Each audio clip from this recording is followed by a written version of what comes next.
Tottenham Hotspur mengumumkan akan mengembalikan uang pendukung mereka yang melakukan perjalanan ke Newcastle, di mana mereka melihat tim favorit mereka dihancurkan oleh tuan rumah 6-1. Kekalahan itu membuat manajer interim, Christian Stellini, kehilangan pekerjaannya saat ia bereksperimen dengan formasi 4 back dan hasilnya sangat buruk, kebobolan 5 gol dalam 20 menit pertama. Stellini dan staf lainnya telah dipecat sekarang. Ryan Mason lolos dari pemecatan dan sekali lagi akan menjabat sebagai manajer sementara Tottenham untuk menyelesaikan musim ini. Lawan pertamanya adalah saingan di 4 besar, Manchester United. Setan Merah menuju ke London Utara, unggul 6 poin dari tempat kelima, Tottenham, dan punya tabungan 2 pertandingan. Kemenangan melawan Tottenham bisa mengakhiri perlombaan untuk tempat di Liga Champions dengan pasukan Ten Hag dan Newcastle United semakin menjauh dalam beberapa pekan terakhir.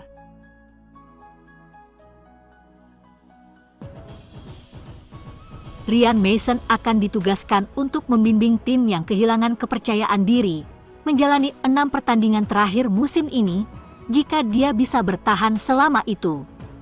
Mason memiliki pengalaman memimpin tim Lewites setelah mengambil alih di akhir masa jabatan Jose Mourinho di Tottenham 2 tahun lalu.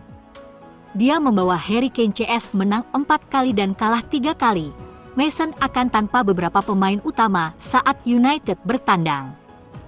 Kapten tim Hugo Lloris ditarik keluar saat turun minum di St. James Park dengan masalah pinggul yang sepertinya agak bermasalah, menurut sang pemain sendiri.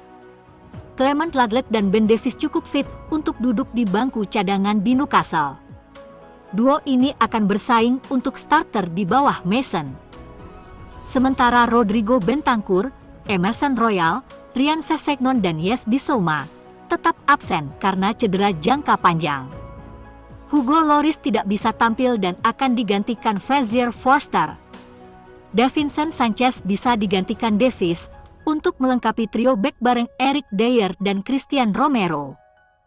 Pierre-Emile Højbjerg dan Oliver Skip akan kembali berduet sebagai jangkar.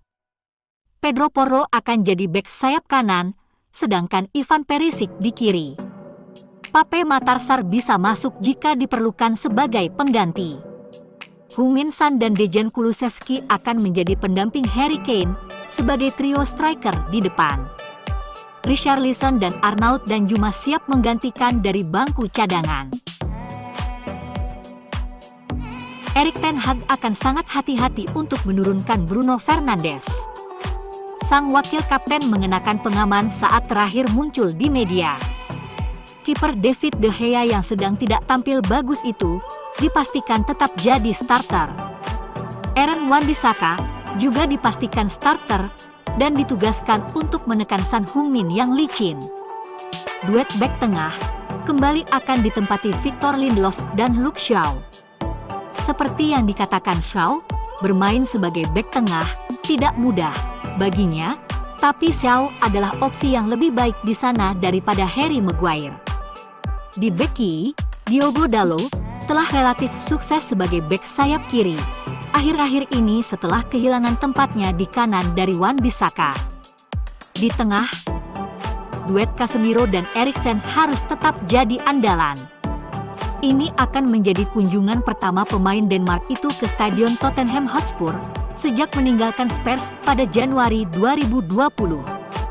Di depan kanan, Antony bisa memberi kontribusi gol pertama melawan tim 6 besar sejak Oktober ketika dia mencetak gol tandang di Manchester City. Bruno Fernandes diragukan untuk melakukan perjalanan, jadi Wout Weghorst mungkin masuk sebagai nomor 10, pengganti Bruno. Di kiri depan ada Marcus Rashford yang kembali mencari gol penting. Striker Anthony Martial diharapkan mencetak gol menghadapi bek lawan yang galau.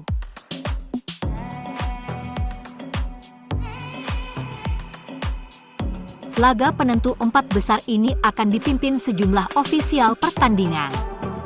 Referee, Anthony Taylor, akan didampingi duo asistennya, Gary Beswick dan Adam Nunn. Forward official adalah Thomas Bramall. Dengan wasit VAR, Simon Hopper. Dan asistennya Steven Meredith. wonderkid Manchester United, Willy Kambuala, terlihat sedang berlatih menjelang perjalanan setan merah ke Tottenham.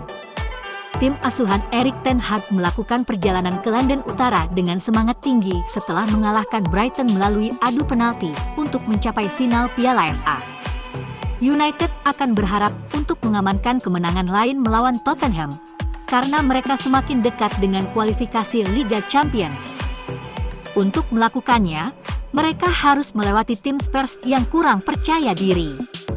The Lilywhites berada dalam keadaan hancur mental, kalah 6-1 melawan Newcastle pada akhir pekan, yang membuat harapan Liga Champions mereka menipis. Namun, Ten Hag mendekati pertandingan dengan skuad yang dilanda cedera.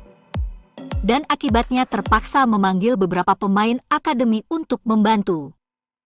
Kambuala tiba di Old Trafford pada tahun 2020, didatangkan dari klub League Two Sochaux dalam kesepakatan senilai 3,5 juta pound. Pemain Prancis itu dinilai tinggi di negara asalnya dan direkrut manajer oleh Gunnar Solskjaer sebagai bagian dari kebijakan United untuk merekrut talenta muda terbaik di dunia. Bek tengah berusia 18 tahun ini terkenal karena kepercayaan dirinya pada bola dan kemampuannya untuk memilih umpan maju dari pertahanan. Ten Hag masukkan Kambuala menjelang pertandingan United melawan Tottenham pada Rabu malam untuk membantu menutupi absennya Lisandro Martinez dan Rafael Varane.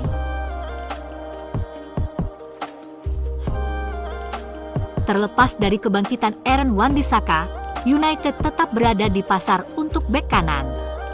Nama pemain Brasil, Van der Sar, kembali muncul menyusul rumor yang menghubungkannya dengan kepindahan ke Old Trafford musim panas lalu.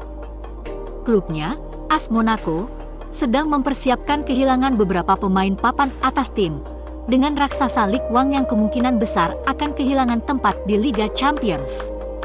United berada dalam posisi utama untuk menawarkan sepak bola Liga Champions kepada Van der Sar, yang telah membuat 34 penampilan untuk Monaco di semua kompetisi musim ini. Dalam kurun waktu tersebut, pemain berusia 21 tahun itu telah mencetak 1 gol dan membukukan 4 assist. Van der Sar akan menjadi tambahan yang luar biasa untuk skuad Ten Hag. Dia unggul dalam menyerang, membangun fase permainan, dan merupakan ancaman ke depan. Kemampuannya telah membuatnya sering disamakan dengan bek kanan legendaris Brasil, Cafu.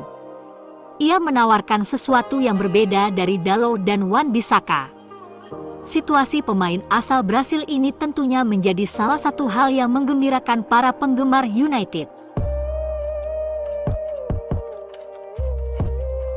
Sir Jim Ratcliffe dilaporkan siap untuk menawarkan Glazers kesempatan untuk tetap di Manchester United sebagai bagian dari tawaran pengambil alihannya.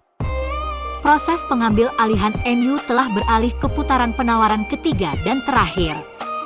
Sheikh Jassim ingin menyelesaikan pengambil alihan penuh klub, sementara Ratcliffe sebelumnya mengindikasikan ingin membeli 69% saham yang dimiliki oleh keluarga Glazer. Namun, menurut The Times, Ratcliffe mengusulkan kesepakatan baru yang memungkinkan Avram Glazer dan Joel Glazer tetap terlibat.